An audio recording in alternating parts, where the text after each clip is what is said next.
ক'ব লাগিব আজি আমাৰ অতিকৈ দুখৰ আৰু পৰিতাপৰ বিষয় যে আমি আজি প্ৰায় 2003 চনৰ পৰা PHEDত অস্থায়ী কৰ্মচাৰী হিচাপে জড়িত থকা মানুহ ইয়াত বহুত আছে আৰু নতুনকৈ আমাক যি নাম দিছে জলমিত্ৰ এই অসম চৰকাৰৰ মানে ভাৰত চৰকাৰৰ এটা অভিলেখী আঁচনি জল জীৱন মিছনৰ পিছত আমাক জলমিত্ৰ কৰা হৈছে।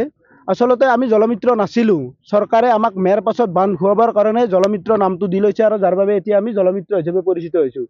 আমি প্ৰায় 2003 চনৰ পৰাই PHED পাব্লিক হেল্থ ইঞ্জিনিয়াৰিং ডিপাৰ্টমেণ্টত আমি কৰ্মৰত হিচাপে আছিলোঁ। অসম চৰকাৰৰ SO ছেকশ্যনেল অফিচাৰৰ জৰিয়তে প্ৰতিটো ডিভিজনৰ জৰিয়তে আমাক নিযুক্তি প্ৰদান কৰিছিলে আৰু সেই সময়ৰ পৰা আমাক ভাত্তাহীনভাৱে কোনো দৰমহা নিদিয়াকৈ আমাক খটুৱাই পিছত ভাৰত চৰকাৰৰ জল জীৱন মিছনৰ অধীনত আমাক কি কৰিছে এতিয়া জলমিত্ৰ নাম দি লৈ ইউজাৰ্ছ কমিটিৰ জৰিয়তে এংগেজমেণ্ট দেখুৱাই আমাক 6500 টকা মাহিলী পাৰিতোষিক দিয়াৰ ব্যৱস্থা কৰিছিল চৰকাৰখনে।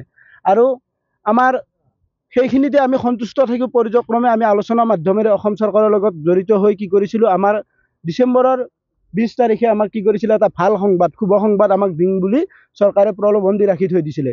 আৰু তাৰ পৰিণতিত আমি দেখা পালোঁ অধিৱেশন গ'ল, ডিচেম্বৰৰ 20 তাৰিখ গ'ল, আমাৰ বাবে কোনো ধৰণৰ সুখবৰ চৰকাৰখনে নিদিলে বা আমাক মাহিয়াৰ দৃষ্টিৰে চোৱা যিটো দৃষ্টিভংগী সেইটো আজিও সলনি নহ'ল।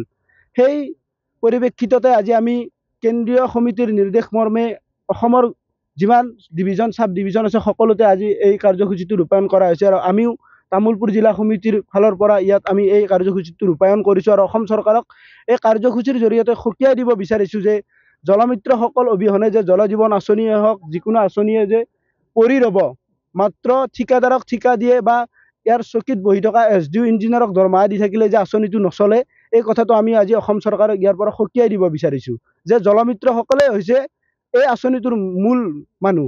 আমি যদি পানী দিয়াটো বন্ধ কৰি নিদিওঁ তাৰে জয়ন্ত মল্ল বৰুৱাই হওক, মুখ্যমন্ত্ৰী হওক, প্ৰধানমন্ত্ৰীৰ অভিলাষী আঁচনিয়ে হওক, সকলো যে ফেল হৈ যাব এই কথাটো আমি আজি দেখুৱাবৰ কাৰণে ইয়াত আমি একগোট হৈছোঁ।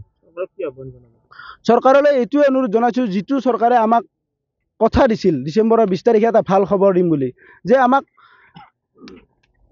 অন্য বিষয় নহয় যে আমাক শ্ৰমিক আইন অনুসৰি ন্যূনতম ভাত্তা প্ৰদান কৰিব লাগে।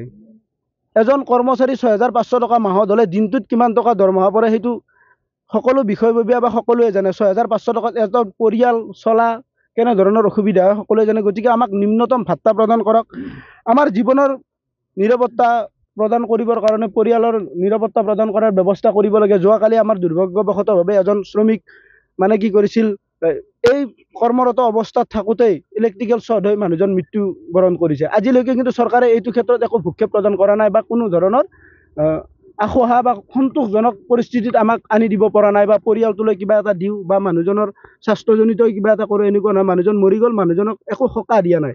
এই ব্যৱস্থাটো আজি তেখেতৰ ক্ষেত্ৰত হৈছে, কালি আমাৰ অন্য এজন অস্থায়ী কৰ্মচাৰীৰ ক্ষেত্ৰত হ'ব পাৰে। চৰকাৰে যাতে আমাক এই জীৱন নিৰাপত্তা প্ৰদান কৰে। আৰু 2013 চনৰ পৰা 3 চনৰ পৰা খাটি থকা জলমিত্ৰ মানে আজি এংগেজমেণ্ট পাবলৈ বাকী আছে। এই এংগেজমেণ্ট পাবলৈ থকা জলমিত্ৰখিনিকো যাতে এংগেজমেণ্ট দিয়াৰ ব্যৱস্থা কৰে, এইটোৱে অনুৰোধ কৰিছোঁ চৰকাৰক। সমিতিৰ জৰিয়তে দৰমহা দিয়াৰ ব্যৱস্থা কৰিছে বা আমাক PHED ডিপাৰ্টমেণ্টৰ পৰা গুচি যে আমাক কি কৰিছে, আমাক 15 ফাইনেন্সৰ পৰা আমাক দৰমহা দিয়াৰ ব্যৱস্থা কৰিছে। এইটো ব্যৱস্থা আমি যোৱা আগতো বিৰোধিতা কৰিছিলোঁ যে আমি হ'লো জল জীৱন মিছন PHEDৰ মানুহ, আমাক দৰমহা দিয়ে 15 ফাইনেন্সে। বিয়া কৰাই আনিছে জয়ন্ত মল্ল বৰুৱাই আৰু মানে আমাক পোহপালন দিবৰ কাৰণে পঠাই দিছে পঞ্চায়ত মিনিষ্টাৰক। এইটো কি ধৰণৰ নিয়ম চৰকাৰৰ? যোনে বিয়া কৰাইছে আমাক সিয়ে পোহপাল দিয়ক। জয়ন্ত মল্ল বৰুৱাৰ যদি আমি মানুহ হয়, জয়ন্ত মল্ল বৰুৱাই আমাক চাব লাগে, আৰু যদি নহয় তেখেতৰ ডিপাৰ্টমেণ্ট এইটো চৰকাৰে এৰি দিব লাগে। আমাক দৰমহাটো তেখেতে দিব নালাগে, আমাক এৰি দিয়ক। তেতিয়াহ'লে অভিলাষী আঁচনি তেখেতসকলৰ কেনেকৈ চলক। আৰু যদি নহয় অভিলাষী আঁচনি চলাব খুজিছে আমাক নিযুক্তি দিয়াৰ ব্যৱস্থা কৰক আৰু দৰমহাটো তেখেতৰ ডিপাৰ্টমেণ্টলিভাৱে দিয়াৰ ব্যৱস্থা কৰিব লাগে। এইখিনিয়ে আমাৰ অনুৰোধ। চবতকৈ এটা দুখ লগা কথা কি, অসম চৰকাৰৰ যি 6500 টকাটো আমাক মাহে মাহে দিব নোৱাৰে চৰকাৰখনে। কাৰোবাৰ 6 মাহ, কাৰোবাৰ 8 মাহ, কাৰোবাৰ 3 মাহ, কোনোবাটো ডিভিজনত এতিয়ালৈকে এই বিষয়টো আমাৰ ৰৈ আছে। গতিকে BTRৰ প্ৰমোদ বড়োকো আমি আজি এই মিডিয়াৰ জৰিয়তে ক'ব বিচাৰিছোঁ যে আমাৰ যিটো মাহিলী পাৰিতোষিক এইটো মাহৰ প্ৰত্যেক মাহৰ 2 তাৰিখে যিহেতু অসম চৰকাৰৰ বাকী ঠাইত পোৱা ব্যৱস্থা কৰিছে, আমাকো পোৱা ব্যৱস্থা কৰি দিব লাগে। আৰু আমাক বিভাগীয়ভাৱে যিটো নিযুক্তি আমাক এংগেজমেণ্ট দি থৈ দিছে, এইটো কি শব্দ? চৰকাৰে সদায় নিজৰ ভালৰ বাবে নতুন নতুন শব্দ সৃষ্টি কৰি লয়। এপইণ্টমেণ্টৰ জেগাত এংগেজমেণ্ট শব্দ ব্যৱহাৰ কৰি আমাক মানে ৰাখি থৈ দিছে। গতিকে আমাক এংগেজমেণ্ট শব্দটো কাটি এপইণ্টমেণ্ট মানে নিযুক্তি পত্ৰটো পোনপটীয়াকৈ দিয়াৰ ব্যৱস্থা কৰিবৰ বাবে চৰকাৰক আজি আমাৰ এই মিডিয়াৰ মাধ্যমৰ জৰিয়তে দাবী জনালোঁ। ধন্যবাদ। এই লেটাৰৰ যোগেদি মই জনাব বিচাৰিছোঁ আমাৰ অসমৰ মুখ্যমন্ত্ৰী তেখেতে আমাক আজি ইমানখিনি ল'ৰাক যে একোৱে চোৱা নাই, আজিলৈকে মানে একোৱে দিয়া নাই, বা মিনিষ্টাৰো আজি একোৱে মানে আমাৰ বিষয়ে একো মানে ভাবা নাই। সঁচাকৈ আমি আজি 6,500 টকাত আমাৰ ঘৰখন নচলে। আমি ঘৰখন যদি চলাব লগা হয় কিমানখিনি অলপ পইচা হ'লেও লগা হৈ যায়। গতিকে আমাক যদি এনেকুৱা যদি কিবা যদি পেলাই থয় তেতিয়া আমাৰ সমস্যাটো কি হ'ব, ভৱিষ্যতত আমাৰ একো নহ'ব।